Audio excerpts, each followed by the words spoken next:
Boa tarde a todos, que a paz e o amor do Mestre continue conosco, né, nos envolvendo.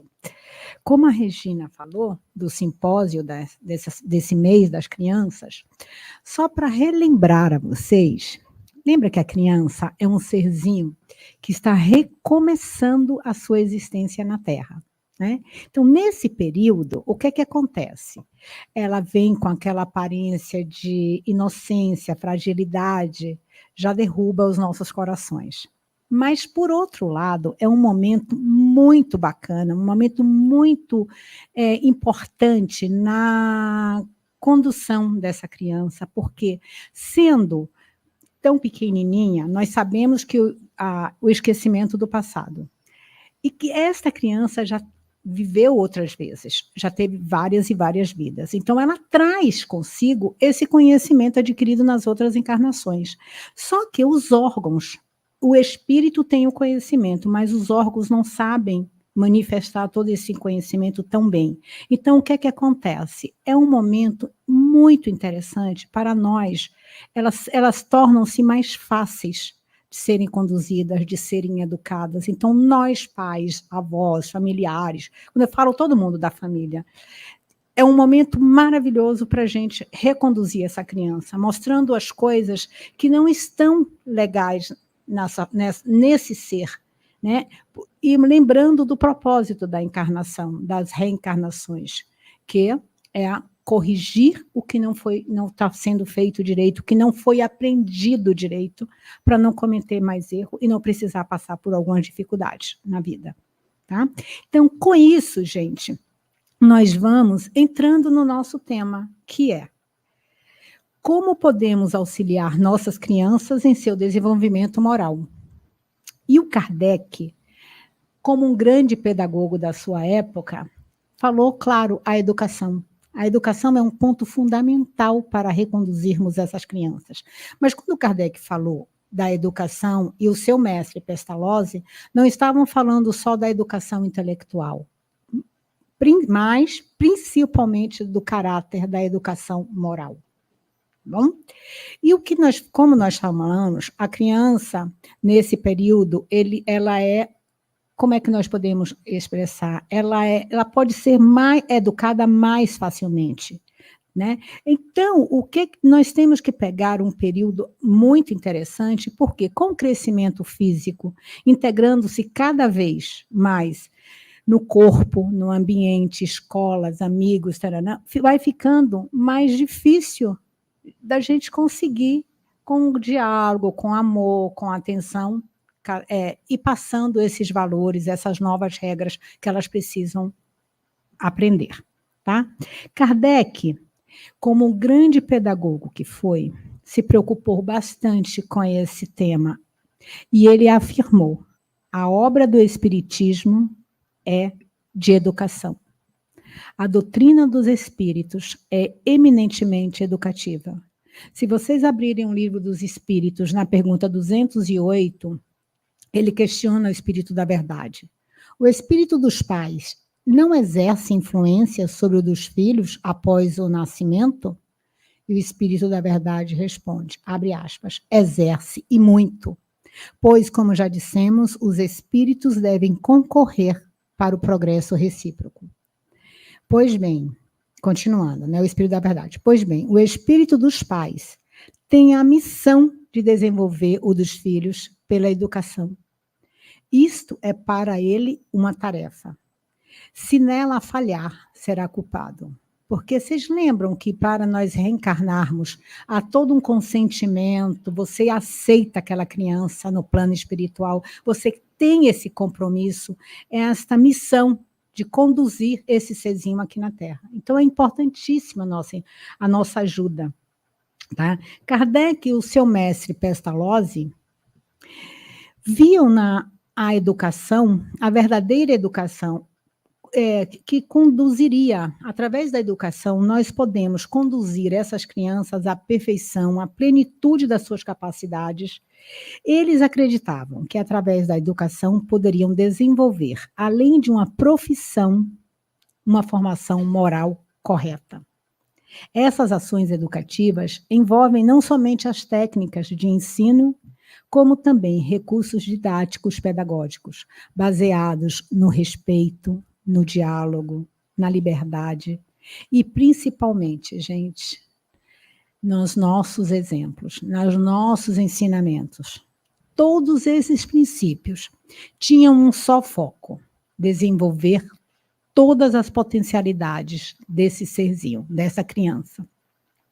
E como nós podemos imaginar, nada melhor do que o diálogo, os papos bacanas, as brincadeiras, os contos de fada, onde vai passando, né, os valores comportamentais, né, e principalmente, como nós já falamos, os nossos exemplos, onde aos poucos vamos lhes transmitindo as regras, os valores morais, posturas, né? Isso significa que essas questões devem ser bastante discutidas em casa, na família, na escola. Essas regras não podem ficar ocultas. Devem receber sempre tratamento explícitos através das situações efetivamente cotidianas, vividas no nosso dia a dia e pontuadas cotidianamente. Mas quando nós falamos dos nossos exemplos, tem uma coisa importantíssima. Vocês já ouviram falar da autoridade moral? A autoridade moral é aquele que o que fala, pratica, que é o oposto do discurso oco. Não adianta você chegar para o seu filho ou neto, seja lá, não faz isso. Trata todo mundo bem. Na primeira oportunidade, você vai lá e trata uma pessoa com a maior grosseria, a maior falta de educação. Olha o discurso oco. Então, a autoridade moral é aquela pessoa que o que fala, pratica, age do jeito do seu discurso. Jesus foi a maior autoridade moral que nós conhecemos. E nós temos aqui na literatura espírita milhares de pessoas assim. O Chico Xavier foi muito bacana nessa parte. O Gandhi, né? Se nós formos começar, se a gente começar a enumerar, vai passar até amanhã falando. Mas o que é interessante nisso? No momento que você começa a refletir sobre a tua autoridade moral, você percebe que para ensinar aos teus filhos, quem tem que primeiro ter valores, posturas morais, somos nós. Como eu vou passar para uma criança o que eu não tenho? Como eu vou explicar? Como eu vou agir? Não dá. Então, esse tema, se nós entendermos a profundidade desse simpósio, desse mês, é que tudo começa com a gente. Olha os valores, olha as nossas posturas. Então, gente, os pais precisam dar relevante atenção à qualidade das suas relações, das suas palavras, das suas atitudes e assumir seu percentual de responsabilidade sobre a educação moral das crianças que estão formando, né? Na base do método de Pestalozzi, encontramos 3 elementos. Pestalozzi trabalhava, né, era um pedagogo que trabalhava com o coração, a cabeça e a mão. E Eurípides Barçanufo, um outro espírita, um pedagogo maravilhoso brasileiro, ele nos diz assim: ocupar as mãos, a mente e o coração com o divino trabalho do amor. Está falando o que o Kardec fazia, né? E o Herculano Pires, outro maravilhoso, no seu livro Pedagogia Espírita, ele diz: a pedagogia de Jesus e sua didática renascem com Pestalozzi, que as transmite a Kardec. O que eles faziam? Eles convidavam, exemplificavam, serviam e amavam.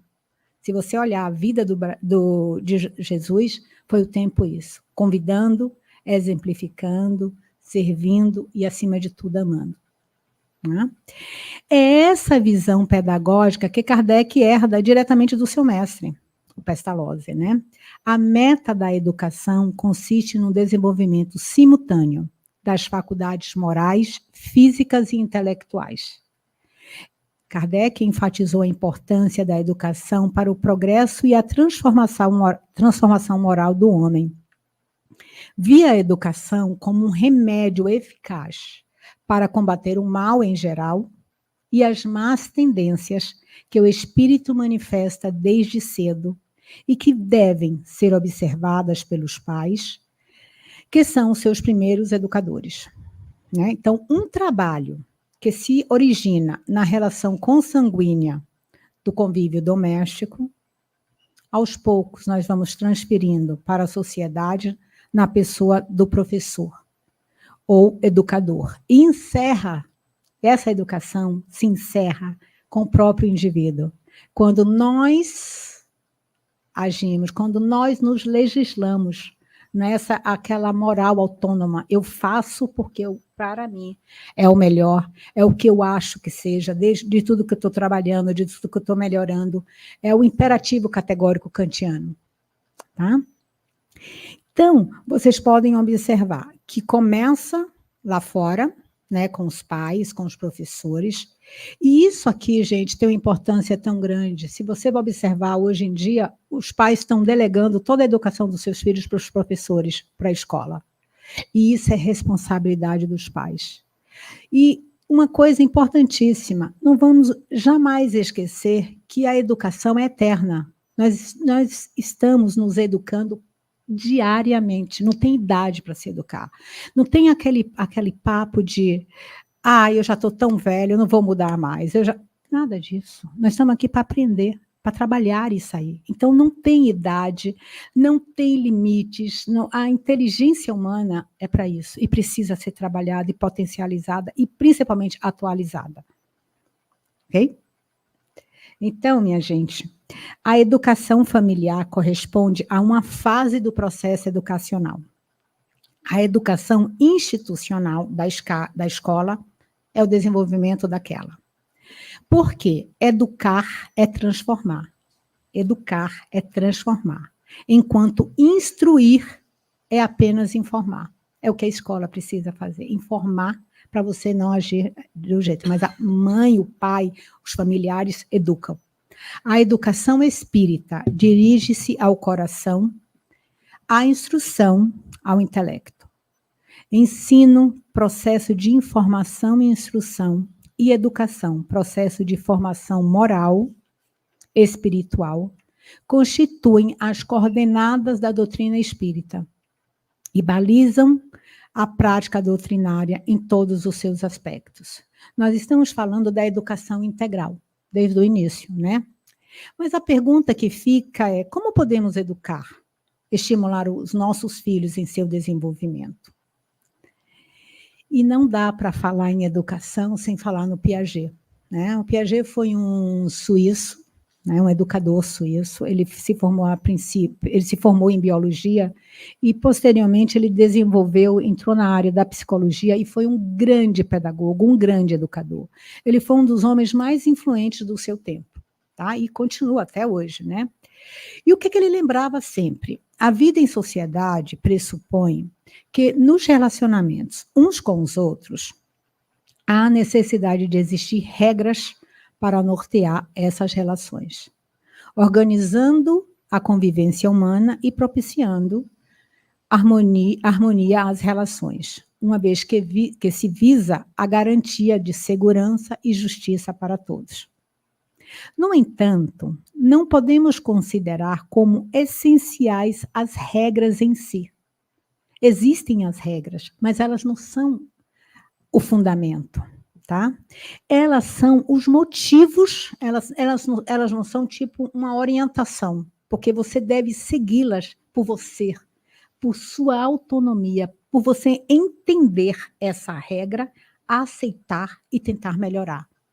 Tá? Então, a verdadeira moralidade, nessa perspectiva, surge a partir do momento em que os costumes e as condutas são questionadas racionalmente. Isto é, quando analisamos e questionamos por que seguimos determinadas regras e não outra. A partir desse momento, o que o outro vai achar, ou se não, eu vou fazer para ficar bonitinho no filme, não vale mais. Eu vou fazer porque é assim que é o correto, é assim que a minha consciência manda, e não dá para fazer de outro jeito, eu não sei fazer de outro jeito, porque esse é o melhor para o momento que nós estamos vivendo, tá? De acordo com a nossa evolução, tá? As regras são apenas convenções necessárias à boa organização de um trabalho, ou a uma convivência prática, mas nada tem com a ética entendida como princípios de moralidade, com uma atuação consciente no bem. O Cortella, ele diz que a ética tem 3 perguntas importantíssimas para a ética. Devo, por quê e como. Quando você, em uma atitude, você faz isso, que tudo isso se concilia, você está no tratamento, está numa atitude ética, tá? Para a gente tirar dúvidas, a ética é tudo que é bom, belo e justo. Tudo que é bom, belo e justo é ético. Agora, como você age é moral. Você sabe o que é bom, belo e justo. Agora, o teu comportamento, a tua conduta é a tua moral, reflete a tua moral. Tá? Então, por isso que nós falamos o discurso oco. Não adianta falar e falar tudo para o filho e vai ao contrário. Assim, o comportamento moral deve ser estimulado para a criança desde cedo sentir-se útil ao próximo, amar o próximo, respeitar o próximo, praticar ajuda mútua e interessar-se pela felicidade alheia. Não só olhar para o umbigo, né? Então, a justiça e a solidariedade brotarão não de uma aceitação intelectual dos direitos e deveres de cidadania, mas de um legítimo sentido empenhado no bem do outro. Olha o Jesus, amar o próximo como a si mesmo. Então, o desenvolvimento moral inicia quando a criança, por meio de vivências do dia a dia, começa a se construir como ser, desenvolvendo sua autonomia. Essa moralidade vai se construindo junto com a criança, por meio de suas vivências e relações com as pessoas que o cercam, que fazem parte da sua vida. Daí a importância dos pais ao ajudar o desenvolvimento da capacidade de seu filho se colocar no lugar do outro com respeito e autonomia, independentemente de afinidades entre os pares, independentemente dele gostar ou não do outro, você tem que respeitar, filho, o outro, né? A questão de amor, de carinho é uma coisa, mas o ser humano tem que ser respeitado, deve ser respeitado. Então, considerar a existência do outro é essencial para a formação de cidadãos éticos. Mesmo porque a ética surge quando o outro emerge diante de nós, quando nós passamos a enxergar o outro, né? Segundo Piaget, né, nos seus estudos, o desenvolvimento moral da criança passa por 3 fases. Nos primeiros anos de vida, o bebê vivencia com uma completa ausência de regras. Esse tempo é até os 5 anos, que o Piaget fala. Então, é uma completa ausência de regras. As normas de conduta são determinadas pelas necessidades básicas. Quando ele está com fome, ele abre o chororô lá em dele, né? Até ser satisfeito. Essa fase Piaget denominou anomia, que corresponde ao estágio que a criança desconhece a moralidade. Porém, à medida que ela vai crescendo, vai percebendo que o mundo tem regras. Descobre isso também nas brincadeiras com as outras crianças, que são muito úteis para ajudá-las a entrar na fase da heteronomia, que é a segunda fase. Anomia a primeira, heteronomia a segunda. Segundo a teoria moral do Piaget, a fase da heteronomia é apenas o respeito à autoridade. Ele cumpre as regras com medo, pela autoridade do outro, né? Nesta fase, até mais ou menos 9, 10 anos, a criança já sabe o que é as coisas certas ou erradas, porque nós já fomos passando para eles, né? Mas são os adultos que as definem.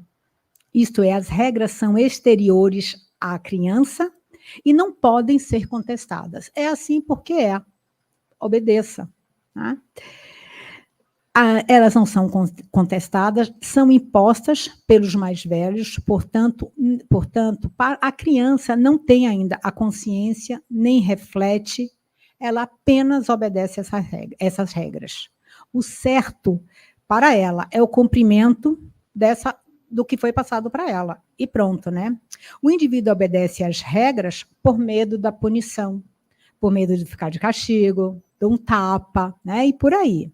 Então, na ausência dessa autoridade, na ausência desse acompanhamento dos pais, o que é que acontece? Ocorre a desordem, a indisciplina. Olha quantas crianças hoje sem limites que nós vemos por aí. Então, essa fase, gente, é importantíssima aos pais. Quando eu falo pais, pode envolver tudo, familiares, né? O que é que nós precisamos fazer? Passar as normas de conduta, as regras, os deveres e obrigações de uma maneira suave, através do diálogo, tentando ensinar essa criança por que ela precisa fazer isso, porque não é legal o outro jeito, né? Explicando por que são assim e a necessidade de respeitá-las. E aí, havendo um desenvolvimento moral bem-sucedido, o controle passa a ser interno. Na hora que ela entende, ela começa a trabalhar com autonomia. Ela entende porque ela tem que agir assim, ela concorda e ela vai agir sem a tutela do pai, ou de seja lá quem for, né? Então, nesse momento, há a legislação das regras. Se prevalecer a reciprocidade nas relações interpessoais, a obediência às normas não dependerá mais do olhar do outro, chegando ao que chamamos de moral autônoma, na qual as normas e princípios morais são ditados e legitimados pela própria criança, ou já adolescente ou adulto, né? A autonomia só aparece com a reciprocidade, quando o respeito mútuo é bastante forte para que o indivíduo experimente interiormente a necessidade de tratar os outros como gostaria de ser tratado. É aconselhável a promoção de relações de cooperação baseadas em acordo por meio dos diálogos, respeitos, liberdade e, principalmente, como nós já falamos, os exemplos, né? Os pais terão, então, o papel preponderante de criar as condições afetivas, ambientais e vitais para o despertar deste ímpeto e depois de zelar para que ele crie raízes e resulte em produções cada vez mais bem acabadas, aprofundadas e belas. Porque essa educação é eterna. Trata-se de educar, então o que é que nós podemos resumir? Educar o homem, a pedagogia espírita, a orientação da doutrina é educar um homem integralmente, com racionalidade e espiritualidade, com sentimento e espírito científico, com capacidade estética e habilidade profissional. Não mas, com tudo isso, mas despertando ao mesmo tempo as virtudes morais, para que ela se atualize. Virtudes em nós, no nosso ser espiritual, é potência. E tem que ser sempre atualizada, tem que ser sempre trabalhada. Então, trabalhar isso para potencializar essas potências, atualizar essas potências. Educar para a tolerância religiosa, para a paz universal, formando o homem para atuar conscientemente no mundo, fazendo o melhor e, com isso, garantindo a felicidade individual e coletiva, preparando-se, assim, para a eternidade. Porque somos espíritos eternos, seres eternos. Boa semana, que Deus nos abençoe hoje e sempre.